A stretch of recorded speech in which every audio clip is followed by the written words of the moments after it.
但是呢，它有一些字句其实也还蛮容易读的哈。深奥是指它的神学很深奥，那字句很容易读，这两个会觉得有点，你们可能会觉得有点奇怪，为什么这个白纸黑字看起来很容易读，为什么神学很深奥？就是在读罗马书要很小心，因为很容易会断章取义。好，然后就是看那个字句呢，就照那个字面上去解释。其实很多时候，其实保罗并不是那个意思。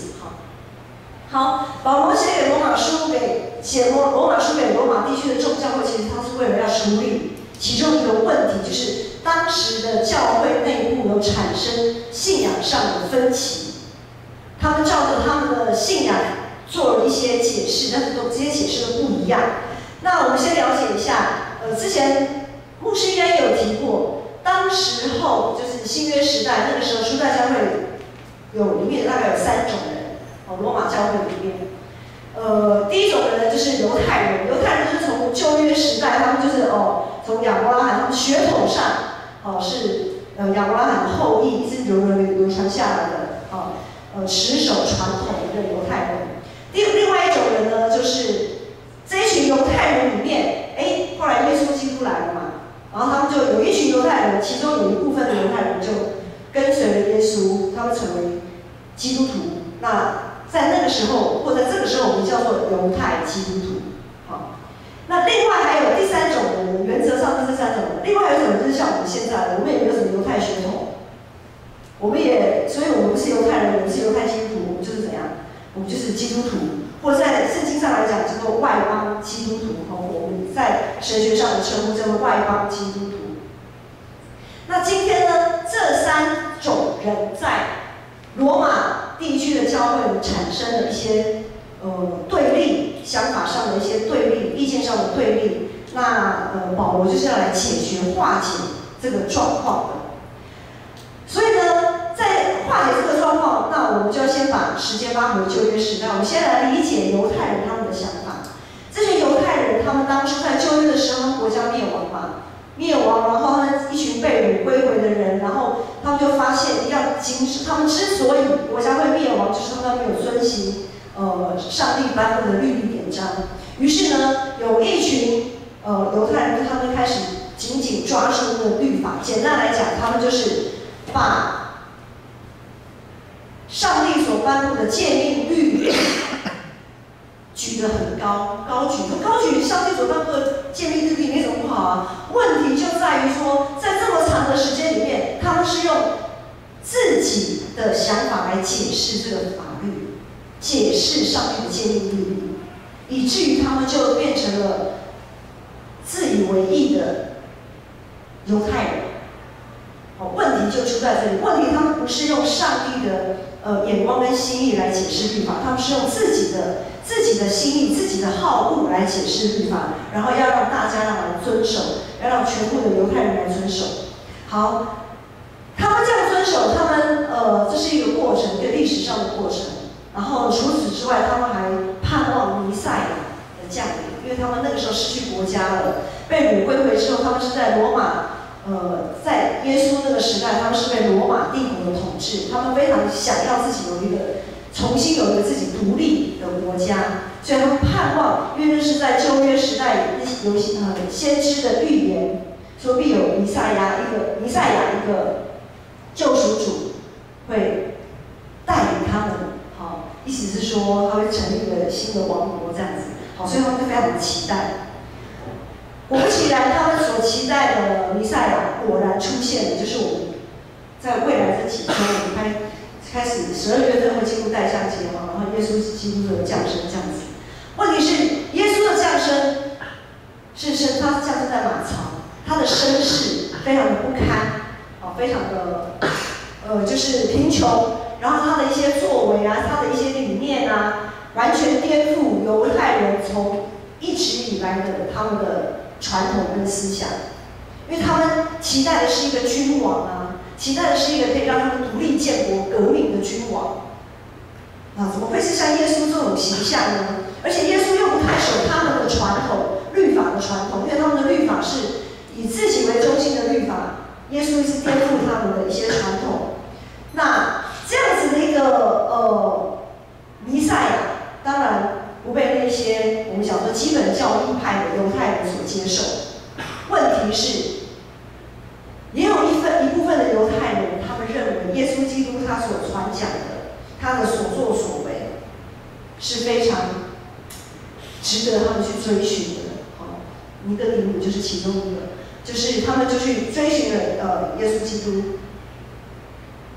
以至于追随耶稣基督的这一些人，这些犹太人怎么样？被原来的犹太群体视为叛徒，视为叛徒。他们觉得你们怎么会去追寻那个假的弥赛亚？当然，那个弥赛亚是假的，因为这个耶稣还被钉在十字架上。还被钉在挂在那个受咒诅的那个十字架上，所以这群犹太人呢认为，跟随基督的那一群犹太人是叛徒，这样子有了解吗？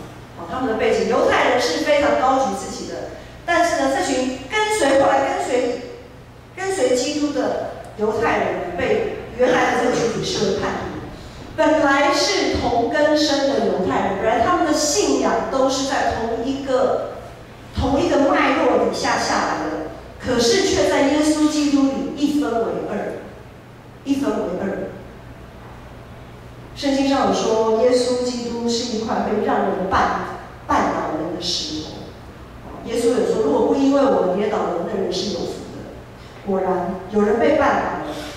犹太人跟犹太基督徒他们最大的差别，一个就是在自己的律法底下，有一边他们是一直在自己的律法底下，但一边跟随耶稣的就是在恩典底下，这是他们的差别。这个在我们上个礼拜有讲过，但是他们有一个很重要的共同点，就是他们都称自己为蒙上帝所爱的子民。他们都说我们是蒙上帝所爱的子民，这一点就被那一群原来的那群犹太人看作是非常的不妥当，他们觉得你们这些叛徒凭什么蒙上帝所爱？你们根本不够格，你们根本不够资格。你们既然叫那一个耶稣的人称他为上帝儿子，称他为弥赛亚，这样子的事件让犹太人非常，这样子的事情让犹太人跟犹太基督徒中间产生了很大的分歧。在信仰的解释上产生分歧，不是只有初代教会有，不是只有在罗马书的这个时代有，我们现在也有。我们教会里对信仰上的解释有很大的分歧耶，不是我们不只是我们建成教会，包括整个长老教会，甚至包括外教派的整个，只要是奉圣父、圣子、圣灵三一上帝受洗的基督徒，我们的信仰包括普世，就是各个世界。各大洲的基督徒，我们在信仰上的解释也有很大的分歧。比如说，我们这几年来，我们在公共议题上就有很大的分歧。比如说能源政策，到底要不要废核？有的人永核，有的人要废核。那到底能不能安乐死？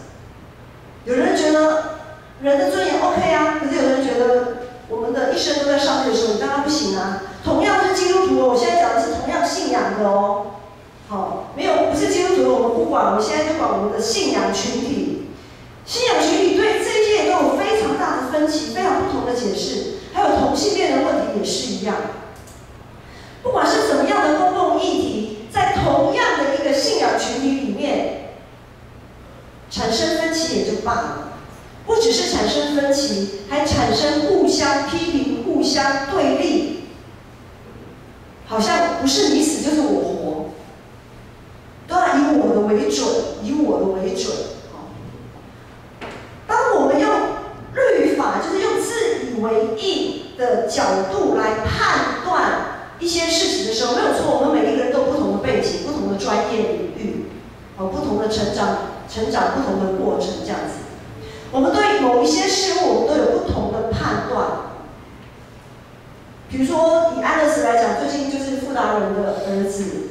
他就是因为他爸爸自己是罹癌的那样走过，他非常痛苦，所以他主张安乐死。就是很多事情是我们的经历过，我们才觉得说我们要支持什么，或者是我们要反对什么。没有错，这样子的过程可以让我们厘清很多现况，但是会不会也让我们同时让我们迷论断跟对立当中呢？很多时候我们在信仰上会有一些误解，因为我们都说不管是哪一边的基督徒都会说，这是我们按着我们圣经上的理解，所以可以怎样，不能怎样。问题我们基督徒读的都是同一本圣经，怎么会这样呢？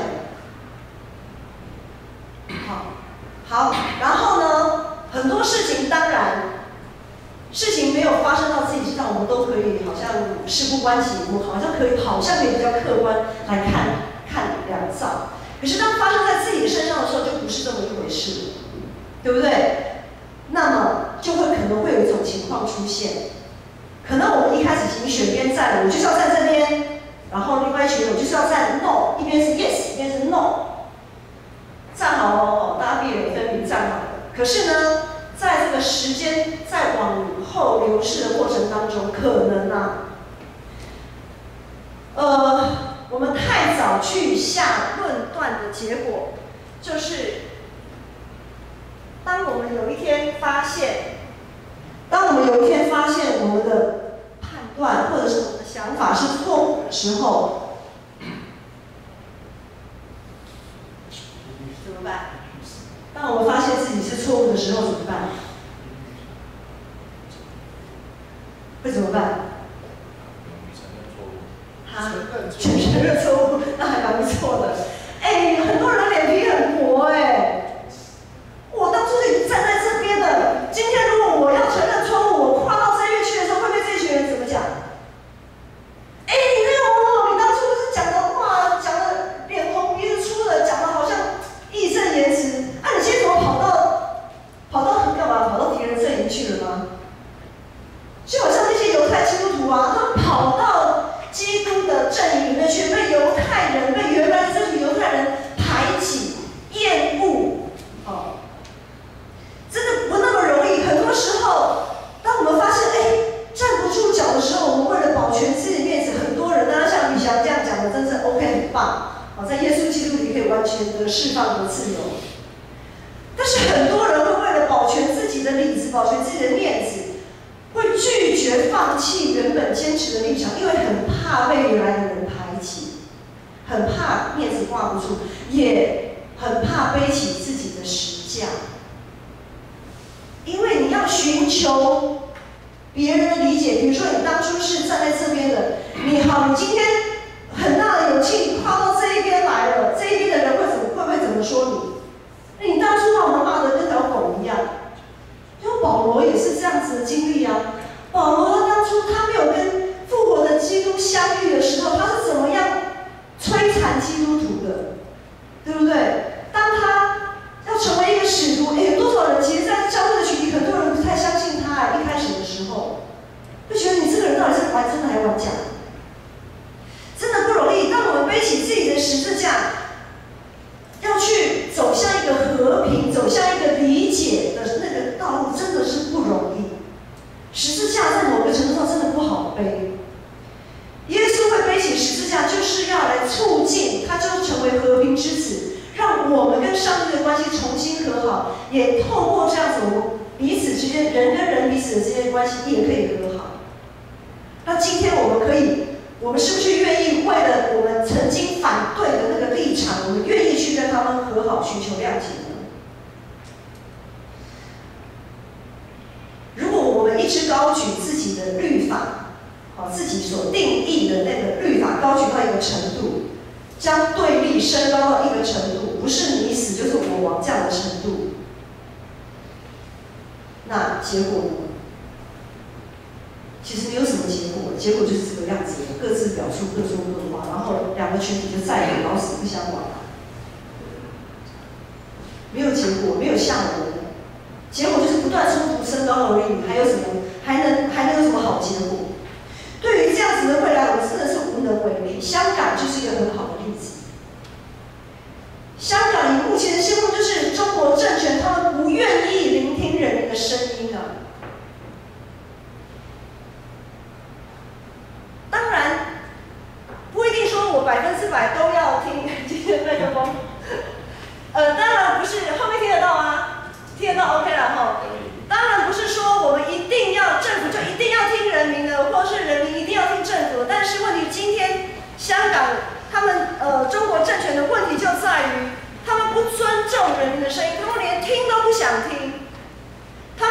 去理解。补加上。喂，哦，好 ，OK， 好，他们重点不是说一定要谁听谁的，重点是他们没有去尊重，他们没有去放下自己，稍微去聆听、去理解。问题就在这里。当然，我们不能把民主变成民粹，好像话老百姓说了就算，然后政府就变成好像这个挂名的。因为政府机关里面，他们有很多能人，很多各个领域专业的人，但是他们必须要聆听人民的声音啊，甚至特别是少数的声音。但是他们不肯啊，他们就是完全拒绝任何的沟通跟协调，所以现在的香港人才一直在争取他们的权利。我想今天我们都比较，就是青年嘛，哈，慢慢我们现在有爸妈的人，好，然后以后我们慢慢有自己的孩子，好，比如说赵明哥啊自己的孩子，我想现在的孩子跟过去我们那个时代的孩子不太一样。我还小的时候，那个时候有一句话叫做"天下无不是的父母"，就是父母说的都一定是对的。你小孩子就是不要给我插嘴，不要多话，就是听就好了，好，不能有任何的意见。有意见呢，也是被否决的那个。现在香港就好像都是这个样子。问题是时代在进步，现在的父母啊，我举手问一下大家，现在是父母说什么就一定完全准确，然后呢，你一定会听从父母的，请举手。对，不要说现在了，我以前我就不是这个样子啦，我就觉得说，你讲的没道理，我刚刚听你的嘞，别傻了。但是呢，很多时候我们会碍于父母的权威，因为父母有不同的父母嘛，很多时候我们可能会碍于现况，没办法，忍气吞声啊。你说算就算，没关系啦，我先忍耐一下。但是在这样子长久下去，亲子关系会好吗？一定不会好啊！当我们的意见没有机会可以被理解的时候，被听见、被理解的时候，这个冲突对立永远不会消失的啦。所以当时候，不管是我们现在基督徒群体里面的对立冲突，还是当时罗马地区教会那些犹太人跟犹太基督徒他们的对立跟冲突，保罗怎么解决呢？保罗也在今天其实第9章的这个范围里面，第9章到第11章，保罗都一直在解决这个冲突。保罗说，上帝要怜悯谁就怜悯谁，要恩待谁就恩待谁。保罗又说，他就是要爱，上帝就是要爱雅各多一点，爱以扫少一点。然后保罗又说，你这个受造之物怎么可以跟造物主顶嘴呢？难道造物主一个陶匠，他不能随意拿一块陶土，一块做得很尊贵，一块做得很卑贱吗？他没有这个权利吗？有啊，当然有这个权利啊。当保罗对这些犹太人说这些的时候，是要这些犹太人，这些自以为尊贵、自以为对的犹太人，要他们明白，上帝的主权是不可挑战、不可侵犯的。因为上帝是上帝，人是人，人是要以上帝为中心而活。可是当我们的知识水准越来越高，当我们坚持自己的立场才是绝对对的时候，要求别人就是要围绕在我们身边，按着我们的标准来活着、来思想的时候，我们就变成上帝了。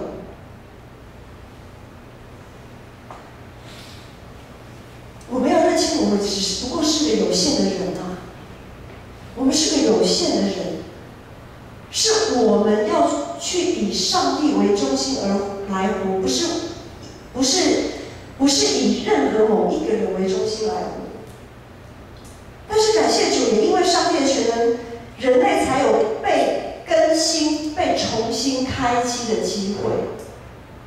牧师对那个3C 产品不是那么的内行，但是我知道有一点，就是当我的电脑或者手机宕机了，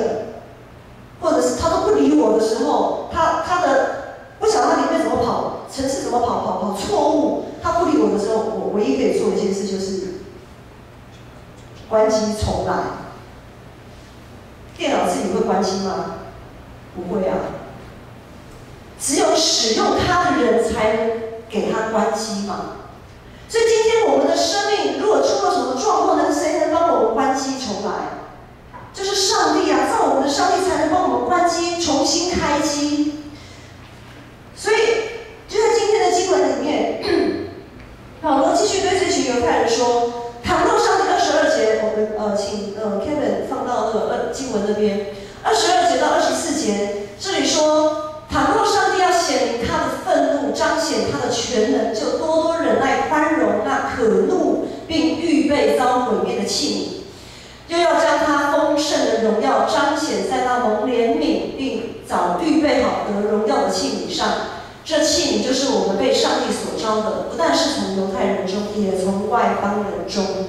这有何不可能？保罗的意思是，你们这些自以为义的犹太人，不要想你们是特别的，所以被上帝怜悯，被上帝拣选。你们要知道，你这些犹太人，你们是悖逆的，你们的信仰走到如今是那么的支离破碎，跟外邦人根本没有区别，甚至于比外邦人更惨。然后外邦人还有良心，你们的良心到哪去了？然后保罗的意思是，既然像你们这样的人。上帝都愿意按着他的本性来拣选怜悯你们，成为蒙上帝所爱的子民。那更何况那一些人，难道上帝不能按着他自己的主权来怜悯、来爱那一些人吗？过去上帝如果可以拣选怜悯那些犹太人，如今上帝不能拣选怜悯外邦人吗？好，保罗就是这样子来。对这些犹太人自以为义的犹太人的呼吁。然后25节就像上帝在何西阿书上说：那本来不是我子民的，我要称为我的子民；本来不是蒙爱的，我要称为蒙爱的。从前在什么地方对他们说：你们不是我的子民，将来就要在那里称他们为永生上帝的儿女。因为耶稣基督的爱，耶稣基督的牺牲。有一群犹太人转而相信了耶稣，成为犹太基督徒。这一群愿意从自己原来这个壁垒跨越那个无形那个障碍，进到耶稣恩典里的那一群犹太基督徒，他们深刻体认到，因为在律法底下，他们只能认清一些事实，辨明一些真伪，或者是有一些是非善恶的这样的选择。但是他们对未来完全无能为力。然后他们在耶稣的爱与恩典当中找到了真正的平安，还有改变的那个力量，以至于他们愿意脱离原本的舒适圈，进到耶稣的恩典里。弟兄姐妹，我们本来这边没有犹太人嘛，我们本来都不是一群蒙爱的人。我们本来都是一群注定要在罪恶中打转的人，如今能成为上帝的儿女，称为蒙爱的子民，绝不是我们做的比别人好。我们不是因行为称义，我们是因信称义。当我们成为基督徒，就是表示我们对自己的错误、对自己的有限无能为力。对于在律法谨守律法规条，或是用自己的角度来解释的那些，我们仅仅要抓住的那些，然后呢，我们也无能为力，因为我们并不能因为这样就让世界变得更好。我们唯有靠着耶稣基督的恩典，才能找到自己的价值跟定位，才能在不同的领域跟立场里面寻求了解、寻求谅解，并且寻求合一。神造万物各按其时成为美好，人类奉差遣来管理这个世界，就是希望所有各个物种都可以共融。很多生物学家或者是环境科学家或者等等的，不是我的专业领域的，保育，就是对于一些濒临绝种的物种，他们都开始会采取一些保育政策、一些措施，或者是新发现了什么物种，他们就马上会发表，非常开心。上帝就是这么的把世界造得这么的多元，他的心意是要在多元当中寻求一个共融。上帝将我们创造成完全不同的个体，在这世界当中，我们有不同的肤色、不同的语言、不同的个性气质、不同的思想、不同的成长环境，这些在上帝里面都看为美好，因为我们是按着他的心意所造。既然在上帝的眼中看为美好，我们就更该在这么多元的面向当中互相尊重、互相了解、互相体谅、互相的接纳跟扶持。这也是体现在耶稣基督里牺牲的爱。很有可能现在我不知道你现在是不是在你的生活当中，因着人的眼光，因着我们自以为对的那样子的价值观，可能我们是那个批评人的人，也可能我们是被批评的人，可能我们现在正在瞧不起某一群人，也可能我们是那一群被瞧不起的人。但是我们要知道，只有耶稣的牺牲可以让我们从这样子的破碎当中走向合一，走向怎样的合一呢？即便不是所有的人都认同你、接纳你，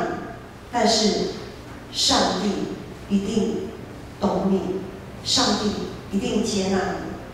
保罗书第8章的38节说：“当相信，无论是死是生，是现在的事，是过去的事，是将来的事，或是高处低处，或是任何的受造之物，都不能叫我们与上帝的爱隔绝。这爱是在我们的主耶稣基督里的。”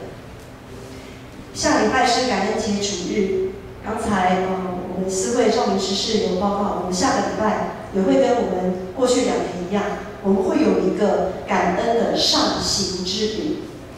上行就是我们可以走上台阶，直接自己走到上帝的面前，向他献上感恩。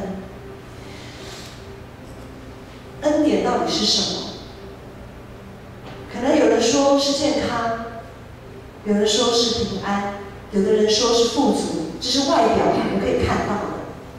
但是很重要的，成为一个基督徒，我们该感恩的是什么呢？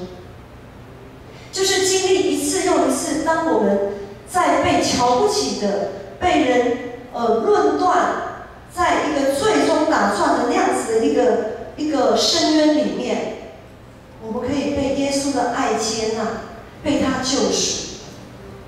我们都是蒙恩的罪人，我们每一个人都有自己跨越不过去的那一个点，所以我们真的不能去论断别人什么，我们也没有什么资格去论断别人什么，因为我们都需要，我们都是一群需要恩典的人，我们每一个都是蒙爱的子民。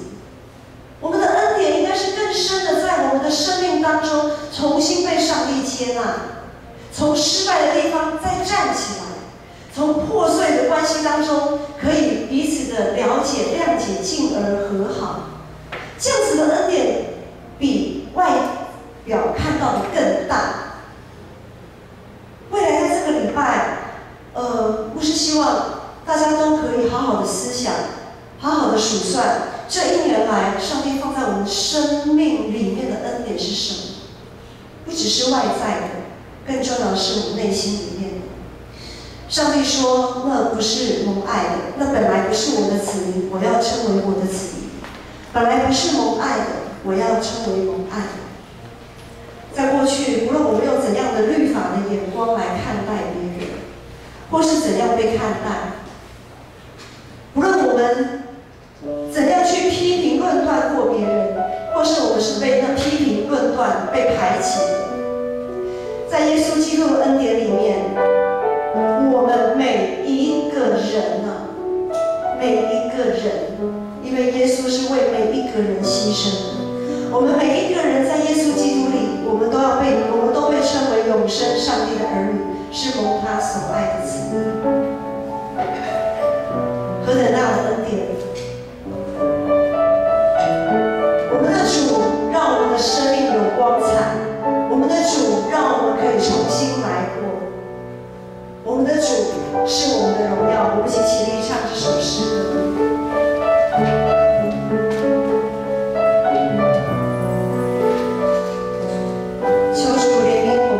扶持我们的软弱。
怀抱里面，我们看见主你荣耀的彰显，让我们的生命一天新似一天，让我们的旧我可以重新被关机，重新开机，重新开始。一起来领受上帝的赐福，愿主耶稣基督的恩典、天父上帝的慈爱、圣灵的扶持与帮助，与你们众人同在，从今时直到永远。阿们。